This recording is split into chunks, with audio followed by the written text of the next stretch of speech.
News Center 4.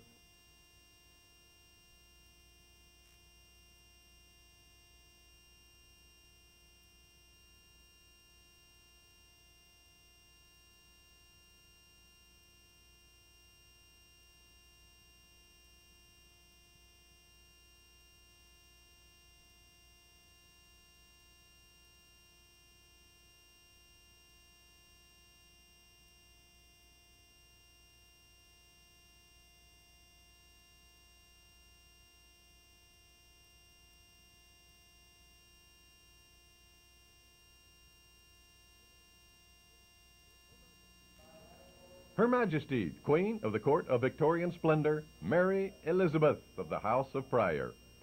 Order of the Alamo President Edward Hodge III crowned the Queen in ceremonies at the Convention Center Arena.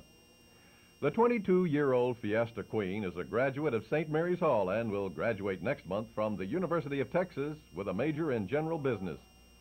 The Queen is the daughter of Mr. and Mrs. Ike T. Pryor. Now, you've known since August. Mm-hmm. Who did you run out and tell right away?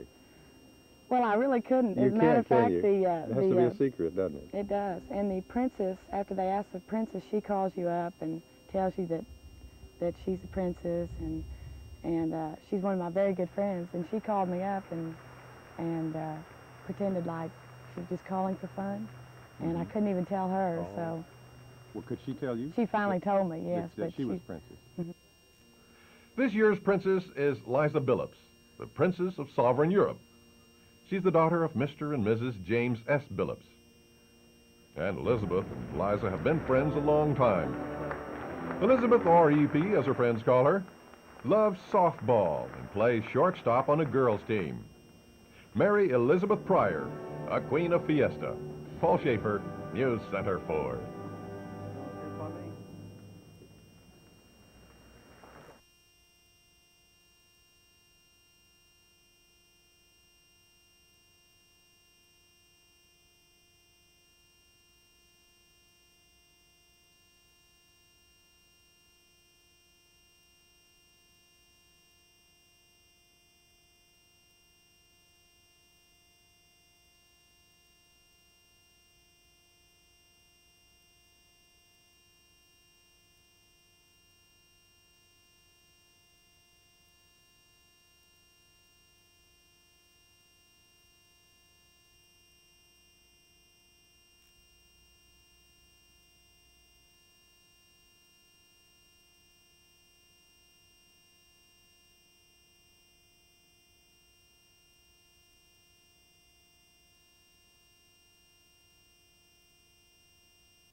This is one of the final rehearsals of Broadway Babies, a musical review to be presented the next 4 Saturday afternoons by the Saltines. It's a birthday production celebrating the group's first year. No doubt about it. These kids have a lot of talent. Their show opens tomorrow at the San Antonio Little Theater in San Pedro Park. Showtime, 2 o'clock. Its director is Phil George. He told me there are 38 in the show, ranging in age from 6 to 16. At this rehearsal, Tom Hardaway, the musical director, was not present to lend piano accompaniment, but these troopers didn't seem phased. 2, 3, 4, 5, 6, 7, 8. 1. That's Harrison McEldowney. He's choreographer for the group. There are some good laughs in this production. Julie Blaze, who co-founded the Saltines, along with director George, does a comic Gypsy Rose Lee number. She's just too much woman for these chorus boys. Paul Schaefer, News Center 4.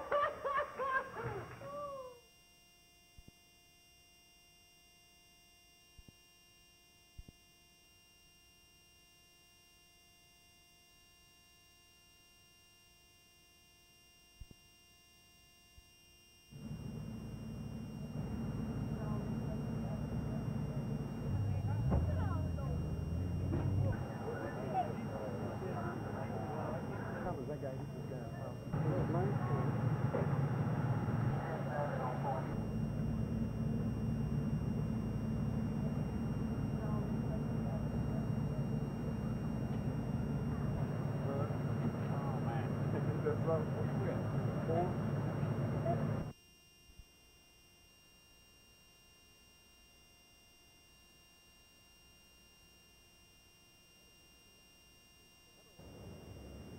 wonder what happens to currency when it wears out? We came to the Federal Reserve Bank today to find out. Once the San Antonio Federal Reserve Branch receives paper currency that is not fit for further circulation, holes are punched in it, it's cut in two, and pulverized. It ends up like a powder. Security measures are taken in each of the steps involved. 2 or more persons are present counting the pieces as they go from one step to the other. The dollar bill lasts about 11 to 12 months. Larger bills enjoy a longer lifespan.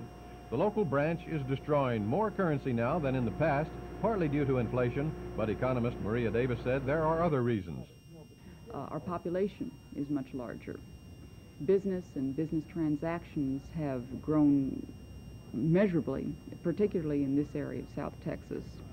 Moreover, we have quite a bit of activity between the two countries. Here we are very near the border, and a lot of our currency goes back and forth to and from Mexico. Federal Reserve Bank approved companies put the pulverized paper to use commercially. It's used in roofing shingles and mixed with oil well drilling mud. Now you have an idea what happens to the bills after they are worn out. This represents, probably $1 million, I would say. Paul Schaefer, News Center 4.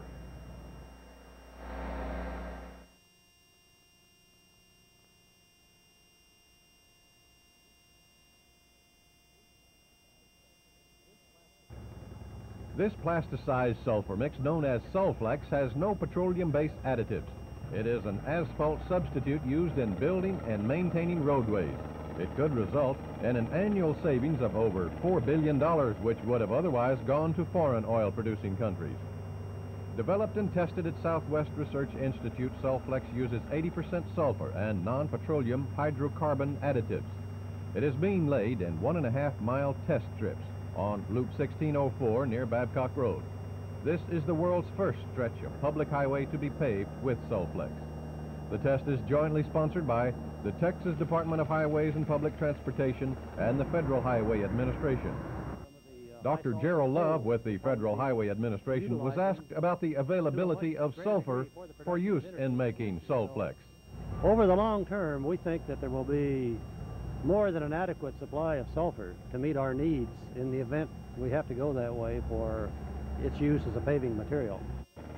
By the end of the year, there will be other Sulflex test strips laid down in 7 other states. But this one is the first. This one in Texas. Paul Schaefer, News Center 4.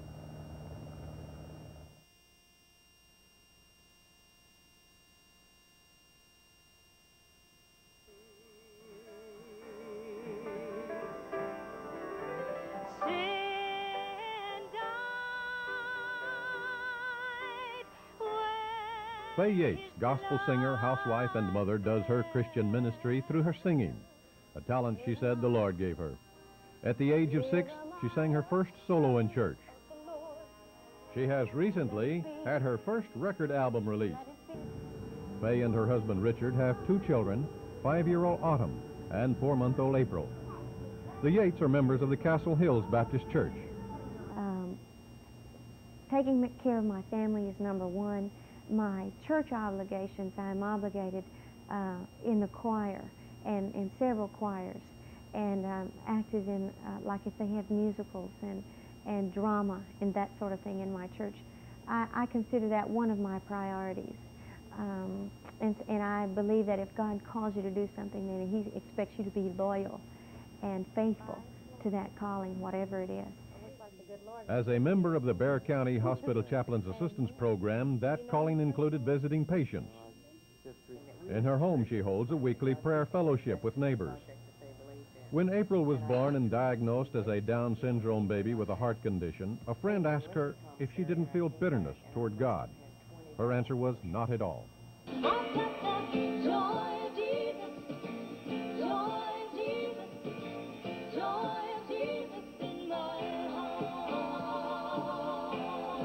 Paul Schaefer, News Center 4.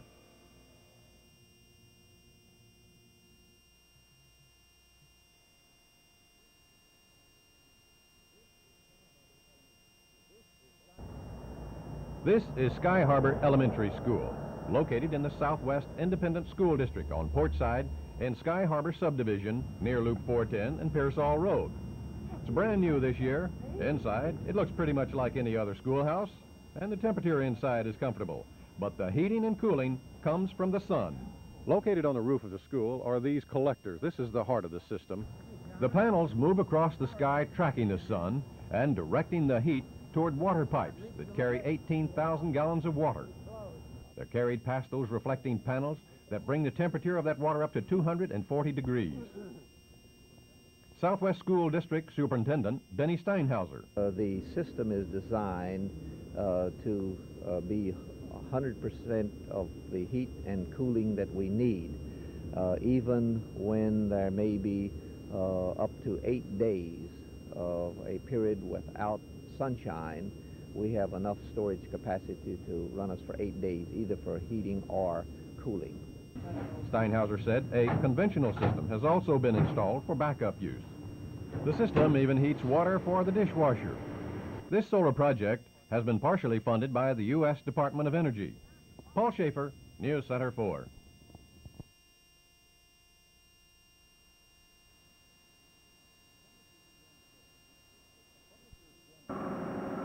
Publisher Jim Berg each week puts out 63,000 copies of the Lackland Tale Spinner, the Kelly Observer, and the Fort Sam Medical Patriot. The military handles the editorial and reporting side. Berg has the advertising rights. An ex-Marine pilot, Berg keeps his hand in aviation. When he's not putting out newspapers, it's Confederate Air Force Colonel Jim Berg. In the Marines, he flew helicopters in Vietnam. Berg also flew the T-28, similar to this Confederate Air Force FM-2 Grumman Wildcat. This former Navy World War II fighter is one of 83 vintage aircraft that make up the Confederate Air Force. This one will be flying Sunday afternoon in Hondo, along with 40 others participating in the Confederate Air Force Air Show. Well, more than anything else, we try to remind the nation and also try to remind our fellow Americans that the United States got into a war in 1941 when it wasn't prepared, and we try to put on pageants, not air shows, pageants demonstrating the strength of World War II airplanes and how they came into being. 5 days a week, he's Jim Berg, publisher. Then on the weekends, it's Colonel Jim Berg, member of the Alamo Wing, Ghost Squadron, Confederate Air Force. Paul Schaefer, News Center 4.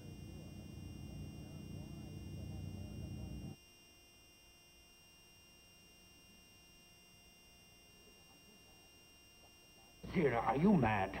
Dr. Milo, please do not call my wife mad. I did not call her mad. I merely asked her if she was, and I repeat the question. Are you mad? I hate deceit. Well, there is a time for truth. That ape in the middle, stealing the scene by twitching his face, is actor Roddy McDowell. He is presently in San Antonio, appearing in Harvey at the Fiesta Dinner Playhouse. From childhood to the present, he's been in many movies and plays. May seem odd that he would be so well remembered for a role he is so hidden in by makeup. In order that it would not appear just to be dead, but to continually, while you were acting, do that the entire time. Keep the face moving. Keep the face, that registered, it made the appliance move, twitch a little. Otherwise, it took that much to do. So it's like on one tape you were just thinking of doing that, but at the same time acting whatever the acting intents were. Look for Roddy Thursday night at 8 o'clock on TV4's Thursday night feature, Planet of the Apes. May I say something personal? I like you. I have from the beginning. Been working. Well, thank you, Roddy McDowell. Paul Schaefer, News Center 4.